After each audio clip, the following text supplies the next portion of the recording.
Rabaul.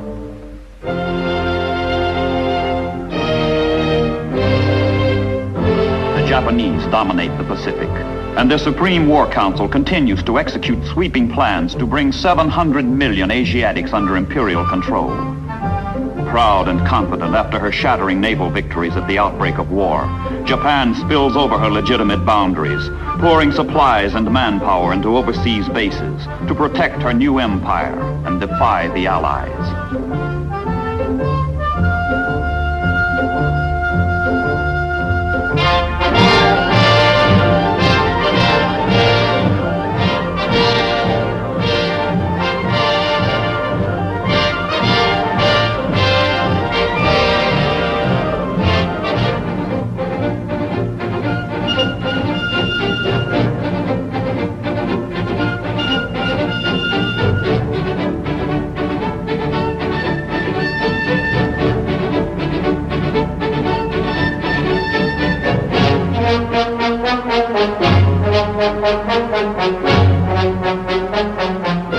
All Japan is dedicated to Kodoha, the way of the emperor, Hirohito, son of heaven.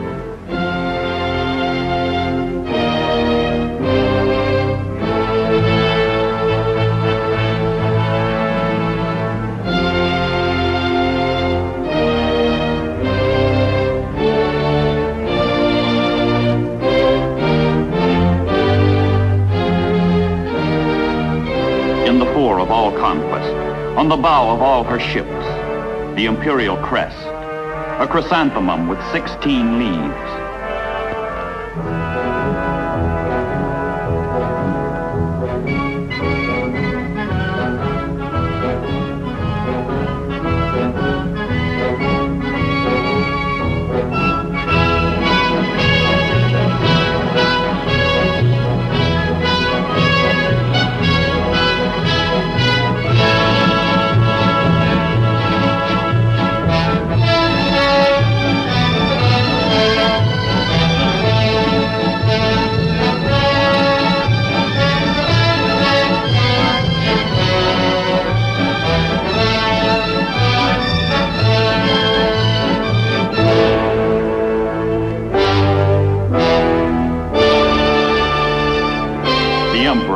His magnificent fleet, which for months after Pearl Harbor wields undisputed rule over the greatest of oceans.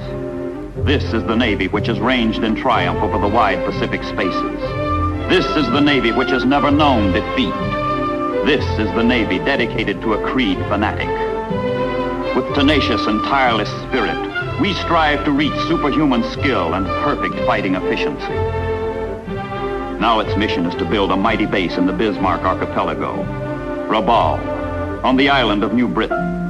And from this base, soldiers, sailors, and airmen of Imperial Japan can attempt to break the fragile hold of Americans and Australians, southeast on Guadalcanal, southwest on New Guinea.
The harbor of Rabaul, base, arsenal, fortress, from which Japan seeks to control the South Pacific and clench her hold on the Solomon Islands and New Guinea. Garrisoned with 80,000 troops, Rabaul is a springboard for conquest, a bulwark for defense. 5 new airfields are prepared to support the Imperial Japanese Navy.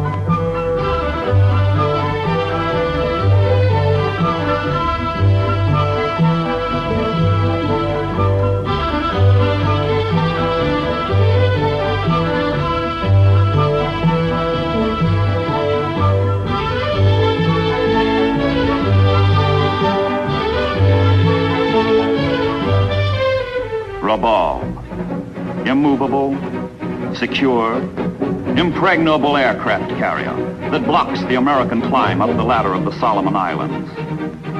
Carefree pilots, day after day, carry out their simple mission. Destroy all ships, supplies, and men who have the audacity to challenge an imperial mandate.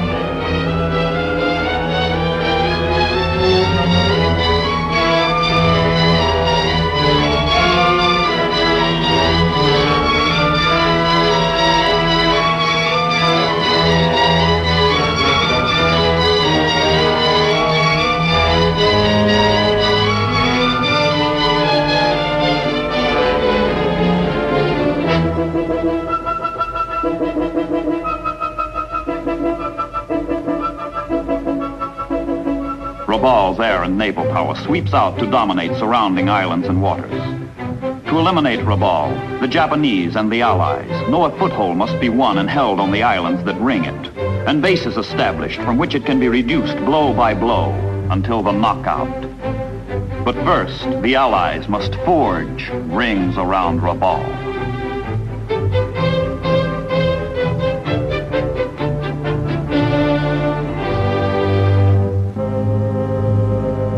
Rendova, another rung up the ladder of the Solomon Islands toward Rabaul. But Rendova is only a stepping stone across a narrow arm of water to Munda and its priceless airstrip. Munda was murder. Planned as a quick stroke of Allied strategy, it took 5 bitter weeks to capture.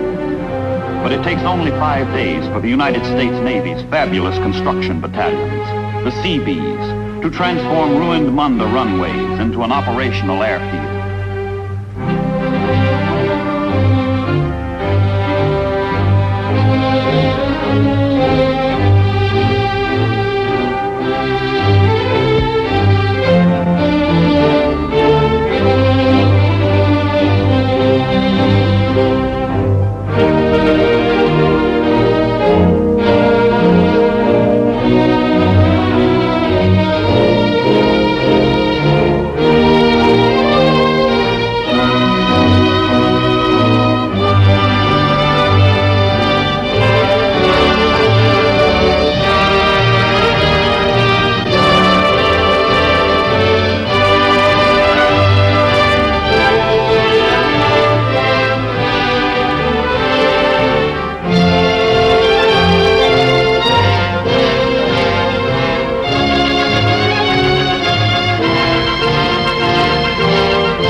Munda's first tooth, hacked out of the New Georgia rainforest where wild orchids flourish and cockatoos screech, where man struggles to exist and insects thrive. Another Allied airfield comes to life, and another bead is drawn on the target, Rabaul.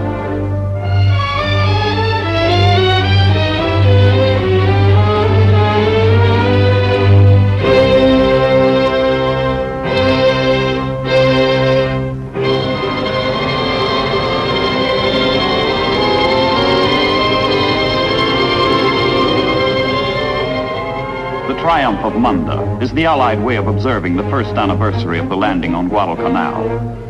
200 miles south, Guadalcanal itself has burgeoned into a major base, justifying the agony, the blood of the Marines who won it. But there is a long way to go, and in the summer of 1943, a new name dominates intelligence sessions on Guadalcanal.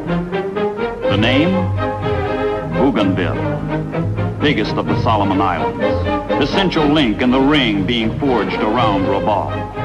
Volcanic prize, ripe for ripping from the Japanese vine. Week after week, from Guadalcanal's hard-won Henderson Field, Army, Navy, Marine, and New Zealand pilots take off to soften up Bougainville in preparation for another assault by the United States Marines.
The invasion date is set.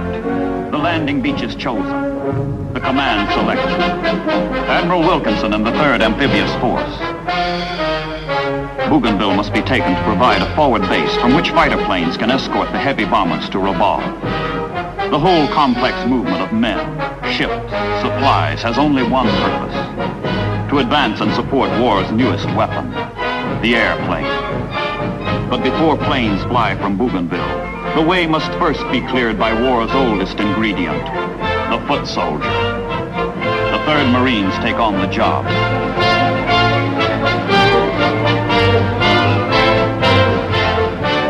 There are many D-days in the Pacific, many an H-hour.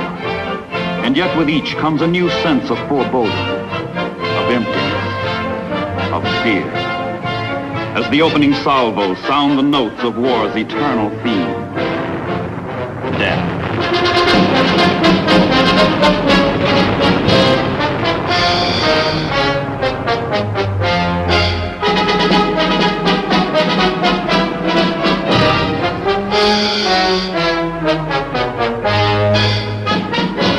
Across Empress Augusta Bay, toward the beaches of Cape Torquina, the Marines go in to meet the dank challenge of Bougainville. It is November 1st, 1943. Before the invaders lie the wildest jungle, the deepest swamps they have yet encountered in the South Pacific. And hidden in the tangle of jungle and swamp, the enemy.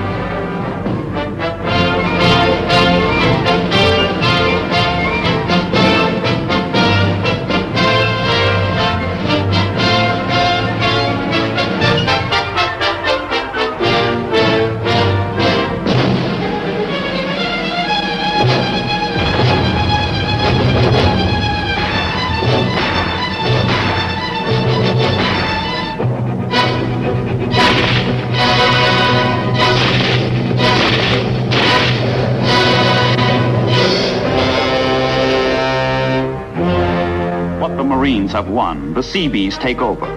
Hard on the heels of the riflemen come the engineers. What was a battlefield yesterday will be an airfield tomorrow.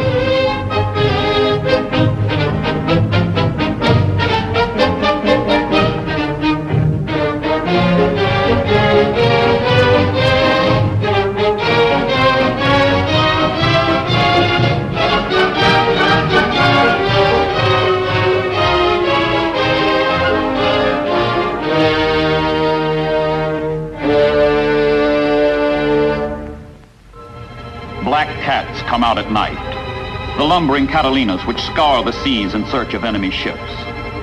The eyes of the cat see through the dark, where the Imperial Japanese Navy has scheduled 4 last runs of the Tokyo Express down the slot of water separating the Solomon Islands. And these last runs have famous names. The Battle of Kula Gulf, the Battle of Kolombangara, the Battle of Empress Augusta Bay, the Battle of Cape St. George. The call of the Black Cat is the call to battle.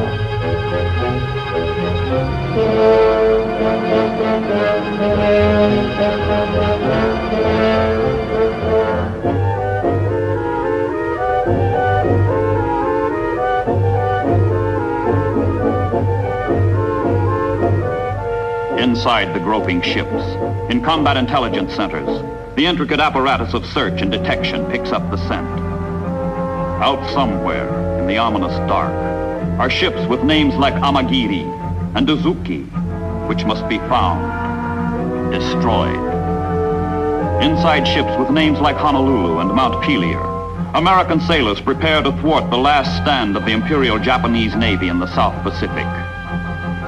Invisible to one another, opposing warships close on a darkling sea, swept with confused alarms of struggle and flight, where ignorant navies clash by night.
With its new Piva and Torquemada airstrips, only 210 miles from Rabaul. The ring is closing. The Marines have gone, and the defense perimeter around the thriving airfields is guarded by the 14th Army Corps. Who cares what has happened to the 40,000 isolated Japanese elsewhere on the island? And off-duty life is not too bad. Just relax and take it easy.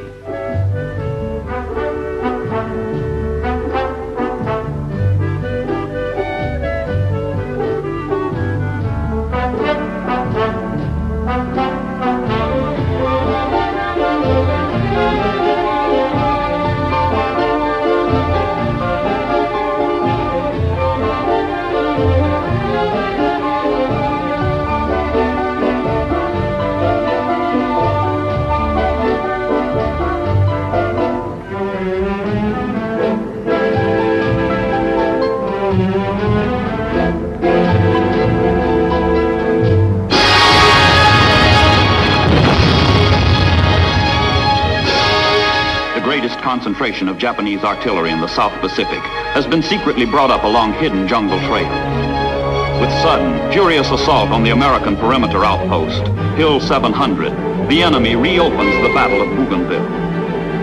4 full months after the initial landings, back into the jungle that is everybody's enemy, back into the devil's furnace, goes the American infantry. Days of savage, bloody struggle lie ahead, until the 37th Division breaks the enemy, this time for good.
final victory on Bougainville. Other bases, other rings are forged around and around Rabaul.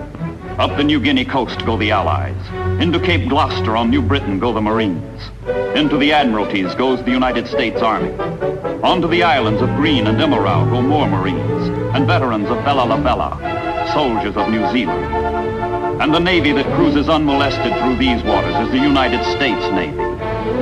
Thousands of Japanese have been bypassed, left to wither on the vine. Rabaul is being strangled by runways branded on the encircling jungle islands. Rabaul and its harbor will be smashed, pulverized, neutralized.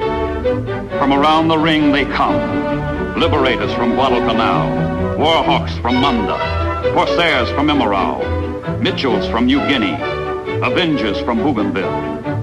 The Holocaust of Allied reprisal spells doom for Rabaul across the skies of the South Pacific.